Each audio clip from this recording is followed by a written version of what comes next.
Welcome to Seeing Scarlet. It is Shelby here with Tyler in Oklahoma City after a Game 1 loss to Texas 7-3 in the first game of the Women's College World Series Championship Series. Not the way you wanted it to go, was the way you wanted it to start. I don't know if there could have been a better start, and except for maybe Mia Williams being on base when Maya Davis hit a home run just out of there quick to give Texas Tech a 1-0 lead in the top of the first against Kavan.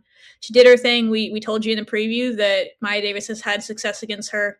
Lefties sometimes have success against her. We said she's going to be a key factor in the game, and she started out exactly what you wanted to do, and then it all fell apart in the bottom of the first. They got a bunt. I think they bunted. Could be secondary. There's going to be hard to. Is going to be key is keeping her off base. Was a key to the game in our preview, and that's why she sets the table. A great bunt, I believe. KT made a pretty good play, but Glasgow said after the game that it caught him off guard. I don't know how it could have caught them off guard of Henry bunting, so I don't understand. I hope that's not true, but she made a pretty good play, got there, and yeah, she was just safe. She's too fast, and then Katie Stewart came up to bat, and we asked if we were going to walk her, if we were going to attack her. First base was not open, though, so at that point, if you walk her, you're putting two on and giving someone a chance for a 3-run home run. So that's the choice she made, and she lined it out of there. And then it's 2-1, and you're like, okay, like we've been here, like it's fine. I genuinely think we would have won the game if we held it at 2-1 after the bottom of the first. Texas fans would probably be in our comments saying I'm delusional, but I've watched this team enough to know that wouldn't have shook them. That's an All-American making an All-American play against your All-American. It happens. We've talked about that. It's what happened next where things really started to fall apart. Did Terry get an out in that inning before she got somebody out, right? Before the mess started, I think. I can't remember exactly, but at any rate, she gets a ground ball, does her job to first base, a play that Jackie Liss has made many times.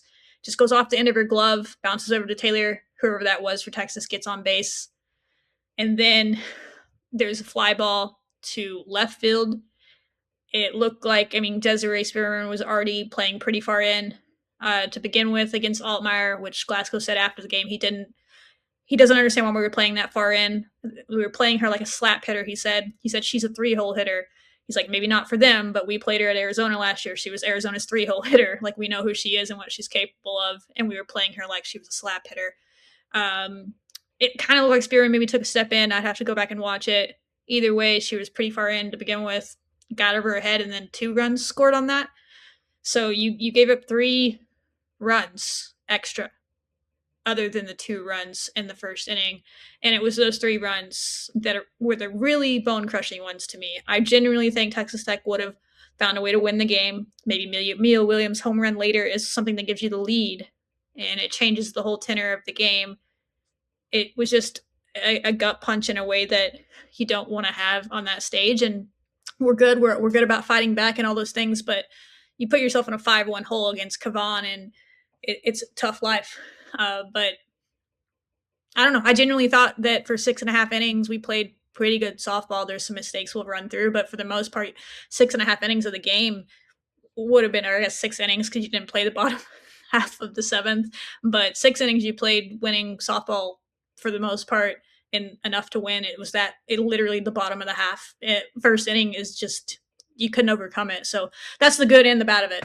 Is the bad is you lost because you dug yourself such a big hole you couldn't overcome it, and it sucks that you did it on this stage and put yourself in a big hole and you have to win 2 in a row. But the good is this was not a, oh my God, they're so much better than us situation. They're great. That is a great softball team who's been here and they know how to win and they played like it. You're a great softball team that has not won yet. And so maybe that was the experience was the difference in this game. But if you can learn from that and just play softball and forget the rest. I don't think it was nerves. You'd have to ask the 2 players that were involved in those plays. But Mia Williams and Meyer were asked if it was nerves after the game, and they basically both were like, no.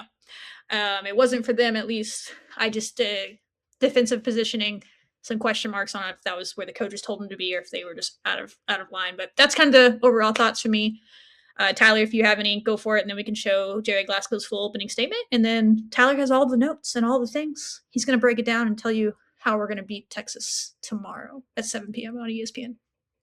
Yeah, I mean, overall, I just think that the game was disappointing, and I mean, hopefully the girls, and I don't think they were after watching it, don't feel defeated like maybe some of us fans are, but it's just frustrating to just lose, to get behind game one, obviously. Like, no one wants that. I think everyone agrees, but I think what is frustrating about this game was that it was the bottom of the first inning that really did us in, and it's just frustrating. And it's like, yeah, maybe it wasn't nerves, or maybe the people, maybe the lights were just maybe too bright for some of them, maybe they just weren't ready for the moment, or maybe there was a few nerves. I don't know, but the defense was not great, and that's something that we needed. That's something that we usually pride ourselves on, depending on the situation, especially of late. I thought that our defense has been looking pretty good, but today it was just. I mean, it's inexcusable, right? You can't have that happen again, and I mean, I think you did everything that you could afterward to try to salvage it. I mean, shout out Sam Lincoln. I mean, she absolutely, I mean, I think a lot of people thought, and the kind of the impression from whatever the mid game interview was, a lot of the impression was, oh, it sounded like we were waving the white towel, but Sam Lincoln, or white flag, but it sounded like Sam Lincoln came in and was like, well, I'm going to try to keep this a game as much as possible. And then Mia Williams stepped up and said, hey, we're going to get this down to 3. And then we just weren't able to overcome the bottom of the first inning. But other than that, yeah, we maybe could have been up and things like that. So I at least appreciated the fight from Sam, that we were able to even take it all the way to 6 innings. I appreciate Mia for at least getting something going on the offense after, to feed off of Maya's thing. But it just sucks because it's like after Maya hit that home run, like I think everyone had a great feeling. Like we had not started like that in a lot of these games, other than maybe Mississippi State. Like, you start off with a big run like that, your home run like that, you're just like, oh, like we might, like, I can't wait to see what we're gonna do. And then it's like, boom, first five of the first inning hits, and yeah, I don't know. It was just either the positioning, I don't know what it was, pitching, but at least the good part of that is Sam took a lot of pitches, I think like 66 of them, and KT and Nigel only pitched about 20 pitches each. So at least they'll be fresh and they can go out and do game 2 and game 3. But other than that, I mean, just inexcusable stuff, mainly on the defense, that has to be cleaned up. Otherwise, this is what loses you championships at the end of the day. Yeah, period. The team knows that. They're competitors. They know they got to be better in those ways. I thought there was some really good defense from Taylor Panel throughout the game, and some Oh other yeah, people made some good 100%. plays.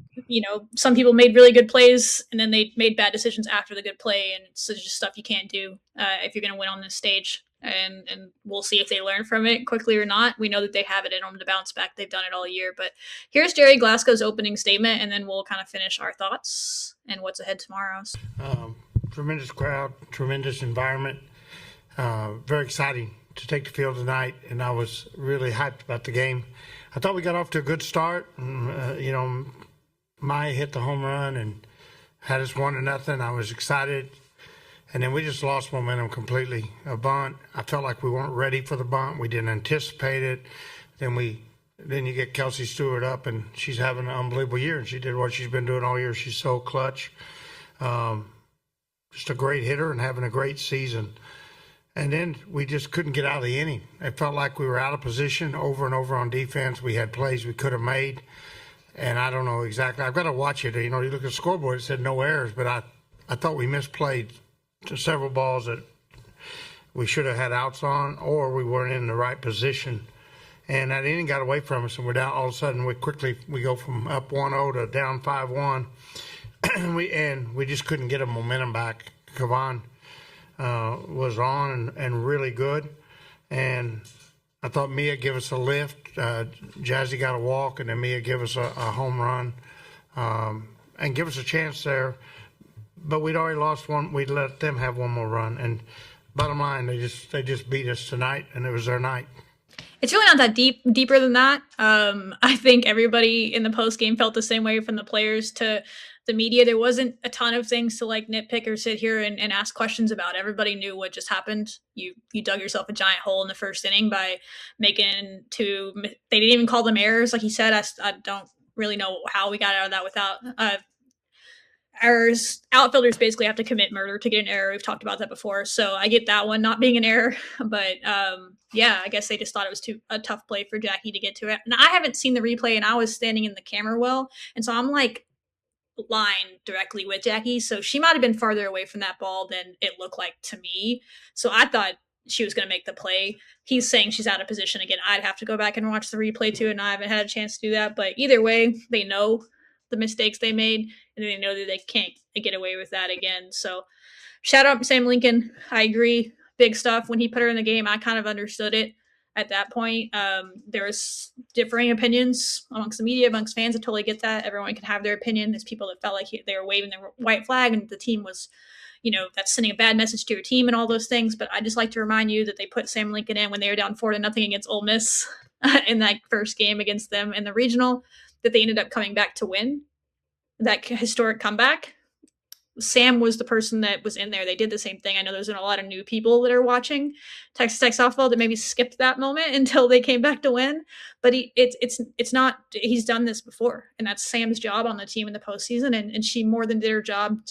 If Sam Lincoln could pitch as well as she does against Texas in the World Series, it's 2 years in a row now. She'd be an ace of the staff, and that's why we keep talking about her potential. So she did her job. It's just the bats couldn't put enough together.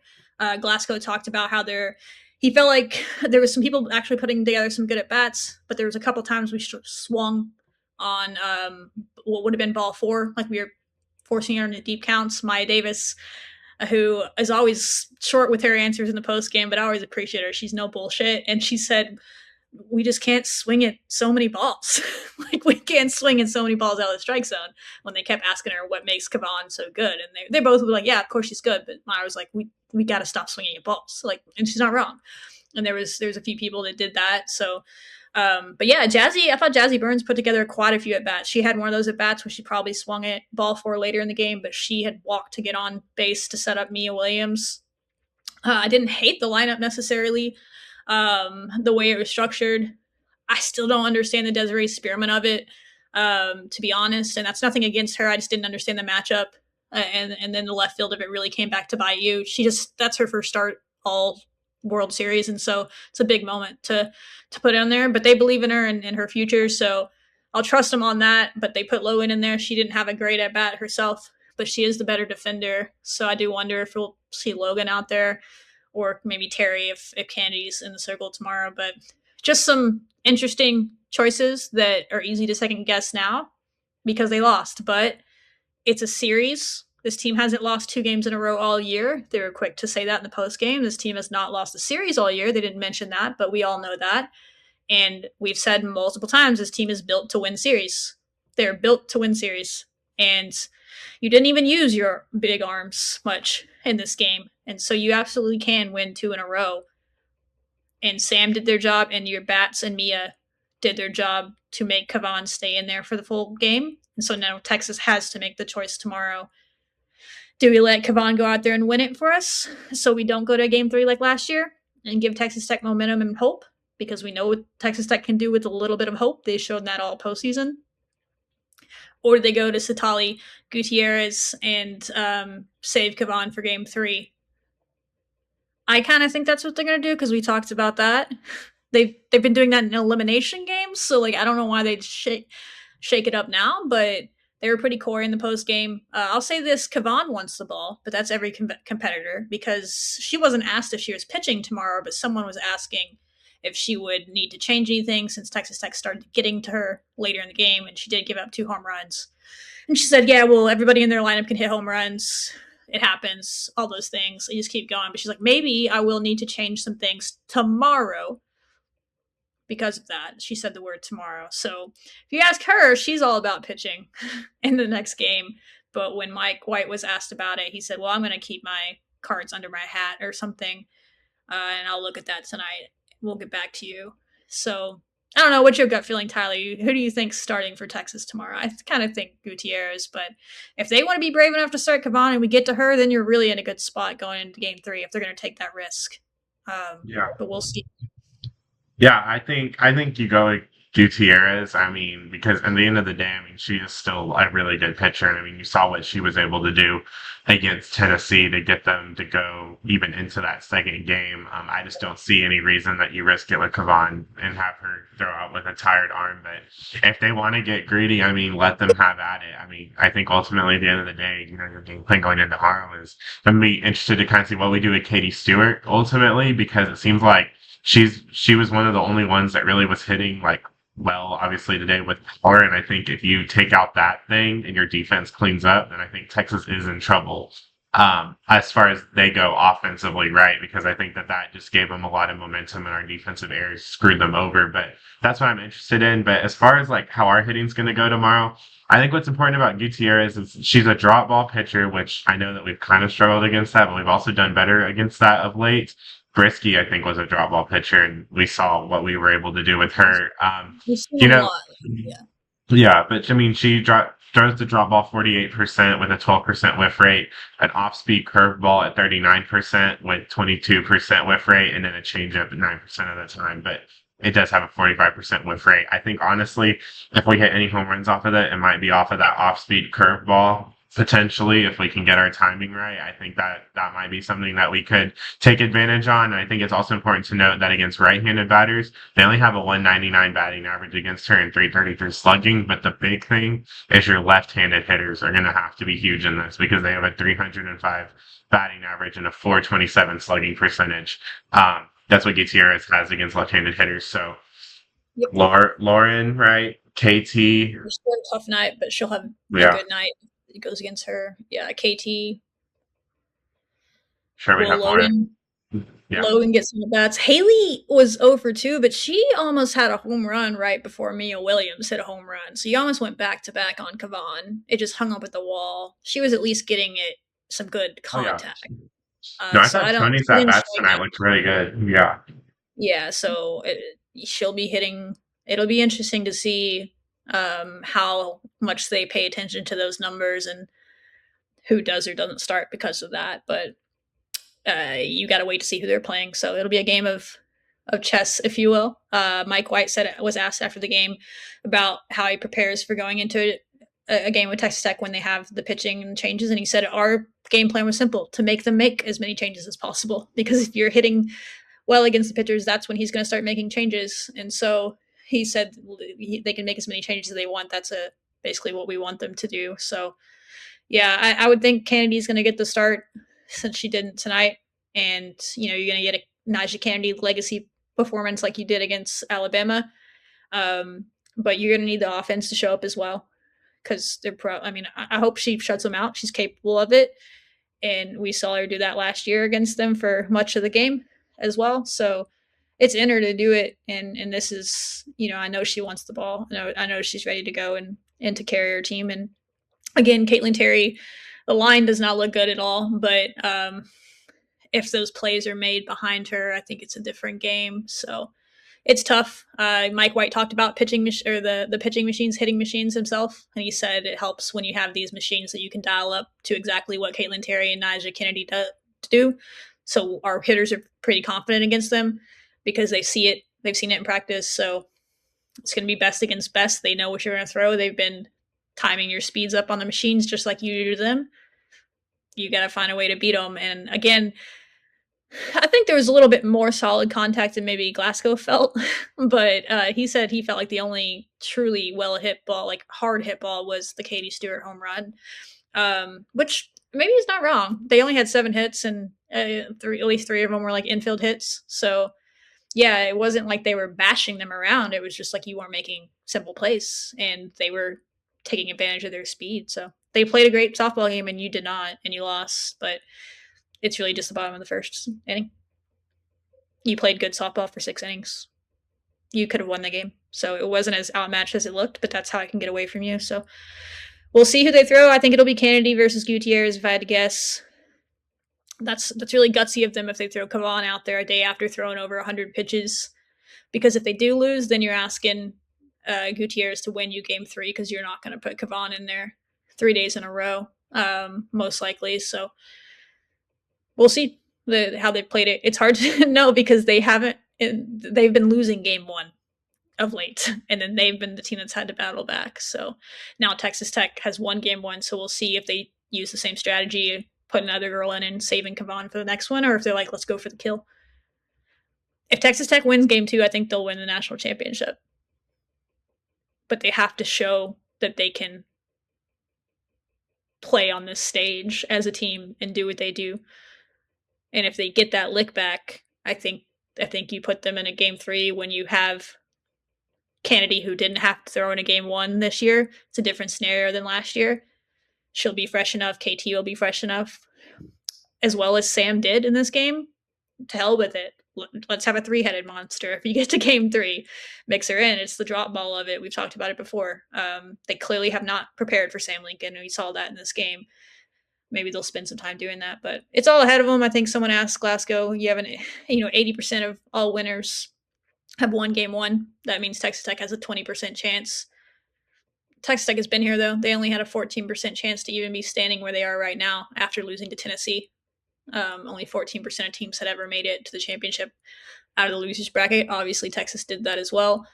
Again, you had the 0% chance to beat Ole Miss in the way that you did. I don't know what the odds were to beat Florida in a super regional on the road, but they were pretty low because they'd only ever lost to Georgia in that scenario in their history. So odds don't really matter as long as you don't let them get in your head. It's about winning one game tomorrow. And if you win one game tomorrow, everything's even. And then everybody's on an even playing field. And it's like, all right, winner take all in a game three situation. So similar to the Arizona series where you got punched in the mouth in game one and didn't play your best. And then you really dominated the rest of the series. Texas is much better than Arizona. But Arizona was a potential super regional team, so we saw they're a talented team. It's kind of that again. We talked about that with Bama, and they showed how they could do what they did in a doubleheader sweep. You don't even need to win a doubleheader, Tyler. You just need to win one and give yourself a chance. But I think Texas is not going to take you lightly, perhaps as they did last year. I'm not sure if they did or not, but you're going to have to go and take it. Yeah, I think you're absolutely going to have to go and take it. I think knowing that at least we have been in situations like this before, like with the Arizona series, I think that'll be huge. Just having to rebound and win the next two games after that. I think that we absolutely can do it. We've talked about that the team was built to do that. Texas, one time this year, did win the first game and lose the next two, and it was against Alabama. And Bama kind of was doing the same thing. They they really struggled the first game, and then the second two games, they were able to kind of balance between Moton and Brisky and get the last two wins in that series. So Texas has fallen to that before. We've also won in situations like this before, so I think that'll be important.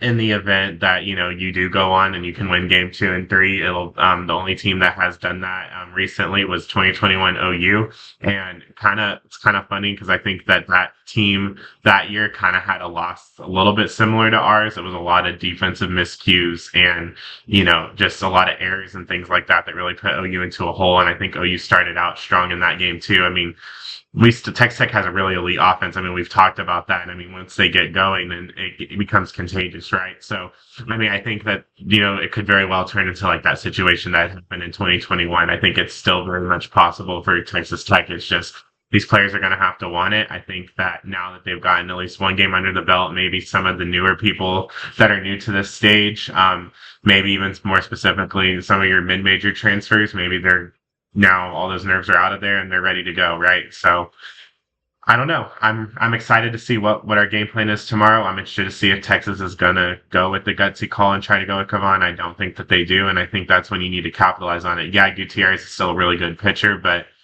again, I think that she's been bound to. She has had some games where you can kind of tee off her and things like that. So I think as long as I think the key to this is what we were talking about earlier. Like Gutierrez, you just have to make sure that you hold at least maybe a 3 to 4 run lead, I would say, to avoid Kavan coming in and trying to close the game out. And then for some reason we can't get any hits, and then Texas can do some crazy, usual Texas whatever luck that whatever they have things. Yeah, you don't want that to happen. So I think you need to get a big enough comfortable lead and make Gutierrez pitch the entire 7 so that Kavan doesn't come in and try to save the game. So I think that's the key for tomorrow is offense has to be on fire. Pitching obviously has to be elite, and defense is going to have to clean things up and support their pitcher behind the circle that will be dealing hopefully. So yeah, you just got to keep the game pressure on Texas. You let the pressure off of them really early. And when you're already the defending champs and the pressure's on them to defend it or whatever, you took all the pressure off of them in the world because they got who they want in the circle, and she has a 4-run cushion. She could really attack hitters even more. It's a lot easier to to throw with confidence in that way and to challenge hitters because yeah, she could sit there and challenge Mia Williams. She struck Mia Williams out twice, but the third time Mia got her, and she's like, okay, bet, but I still have a 3-run lead. You know, I don't know if she is able to attack in the same way if she doesn't have that cushion. So you just can't let the game get away from you in that way. You got to go play your softball and win. But it's one you got to win 2 games, but it's you don't get to game 2 unless you win game 1. Yeah. So I know that I don't worry about this team's bite, and that was the questions that we got to open it up was how is it how is this team gonna you think this team's gonna respond from a gut punching loss? And I said, did you watch last year? Like this, they're gut punching in the same way. I mean, they're both gut punching, but in different ways. I think last year was more gut punching because you were very close to winning it, and that was a whole different level of gut punching. And this one, and they bounced back just fine. The fight was completely there. And this team has had losses like that before against Arizona. I mean, getting run rolled at home in your home ballpark, and then you're down 5-1 to start the next game, and then you just murdered them the rest of the way. Like this team has it in them. So, and they've showed that, and they've showed it all postseason. They showed it with Mia Williams hitting the home run. They showed it with Jackie Liz. Jackie Liz almost hit a home run, like a whisker away from hitting a home run. Like there was really good at bats. They did not quit. Like I know fans quit and all the things, but I didn't see the team quit. Now they were a little shaky there for a couple innings after that first bottom of the first. You could see it. But then they kind of like refound their legs and they started to play Texas Tech softball. It was just a little bit too little too late. So yeah, go out and play softball tomorrow and see where it takes you. We said that before is you just want to go out playing your best. And if you do that and you lose, that sucks. It does, but you don't have, it doesn't hang with you, so you just want to go out doing your thing. And I think that's what this team will do. They've done it all year. And what is it, Caitlin Terry, you said that's always in the video that they play at the beginning of the broadcast that Like to says do like things the hard way. do things the hard way. Well, that gives us heart attacks as fans. Thank you, girls. But add to the storybook, it's been a hell of a season with all the comebacks and stuff. It will make for even more of a crazy story if you come back to win back to back. And I love what you noted there that it'll be in Texas's head that they've done this before, the Bama loss. If you can win game 2, they'll start thinking about that. Like, oh shit, we missed our chance. Game 3s. You just gotta put the pressure back in their dugout. Right now, it's over in yours, but this team seems to play good that way. Got to find that fire and come out with it early and often. I'm excited to see what they got. I know they're going to respond, but Texas is not going to back down either. So it's like you got to do it for a full 7 innings, and just keep at them and bring the fire. I know that this team seems to play better when they make things personal, and maybe there's not a personal attachment to this game like they've had for some others, but I don't know, winning a national championship seems like it should be all the fire you would need. I don't know what else you could need other than that motivation wise. So hopefully that's enough. I would like to give one shout out to the crowd. Great. Did you hear that Raider power while Lauren Oliver was hitting? Like that was louder. That was like football level loud. And I don't know how they organized that so well. Was there cheerleaders or something? But like the whole left side of the stadium was yelling Raider in unison. And then the other side was like, oh, okay. And then so they started it, and it was like the full at bat. Like it was great. And then it was good stuff. And they did it during the Jazzy Burns one that ended up being a walk. So like it was getting in Kavon's head. Like she threw like 5 balls in a row. So yeah. I know it's a lot to ask, fans. I can't be a part of it. I'm working. That would be inappropriate. But if y'all could just Raider power the entire game when they're pitching, is that possible? Because they can't, because what happens to y'all, I'll give you a tip, because I've been here all week. Is this what happens when you try to start Raider powers between innings? They turn the music on, and it stops the fans from chanting. They'll do it to both teams. I don't know if it's on purpose, but they do this every time. Anytime either team starts getting a chant going, they turn the music on. They can't turn the music on during play. So they can't stop you. And that was like, I know it's usually like a 3 Raider power and you're done, but that one was like extended. Just keep going, Tyler. I'm going to need you to rally the troops. I need Raider powers chanting. The fans did their job. Sam Lincoln did their job. Mia Williams did her job. A lot of people had good at bats. Forget the bottom of the first, and I think you win this game. That sucks. Let's move on. Let's play seven good innings. Hey, if you want to run roll them and only play 5 tomorrow and send a message, I'm here for it. But let's go get a dub tomorrow and then play for a championship on Friday. I will have to go buy an extra hotel night, but I'm happy to do. I totally agree. Yeah, the crowd was just elite. Keep showing up, especially tomorrow. Show up. I really thought that the majority of that crowd was like Texas Tech fans. At least that's what it seemed like. Was all red. So, yeah, y'all come out tomorrow. Be loud.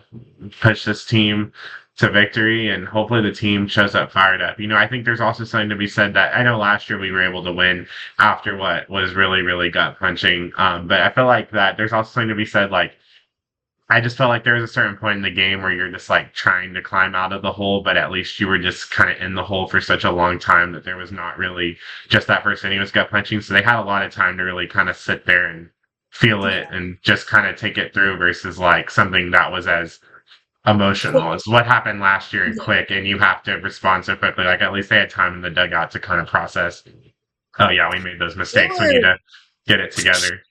in the. I mean, I looked Mhm. down to first tweet, looked up. They were out at the dugout and already in the locker Or- room, so they were ready. And like I said in the post game, it looked like they would rather gnaw their arm off than answer another single question. Those Oh players were yeah, ready. Maya and Mia were very like Like, get me out of here. business. Like, I'm Yeah. over it. Like, I don't blame them. And there really wasn't a lot to ask because it was a very simple game.